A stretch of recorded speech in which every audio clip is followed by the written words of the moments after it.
7. mai võib olla sellise mitmekihilise või mitmetähendusega päev. Tõenäoliselt võid sattuda pisikese pettuse ohvriks või mõne suurema ohvriks või siis ongi hoiatuseks see, et ole hästi tähelepanelik, et sul ei tõmmataks nahka üle kõrvade.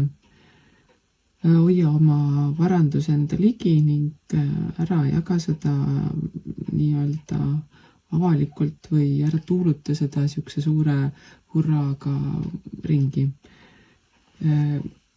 Sa võid olla ka iseenda tekitatud piirangute ohver, et sellest olemasolevast varast võid tunduda nii, et pean sellest hirmsasti kinni hoidma, ma ei saa teha seda, teist või kolmandat, sellepärast, et muidu võib olla, kas ma jään ilma millestki või midagi ei tule piisavalt hästi minu juurde tagasi. Selles mõttes on see 7. mai selliste erinevate energiatega päev ning siit tulenevaltki eks siis vaata ette, et sa ise ei tekitaks teistele probleeme enda käitumisega, et teised ei tekitaks sinule probleeme sellega, et kõrvaldatakse sinu vara. Oled sina ise teiste suhtes aus ja korrektne, siis ollakse seda ka sinu suhtes ning näe kõikidest nendest piirangutest, mida sa arvad, et sind ümbritsevad, läbi ning võtta asja rahulikult.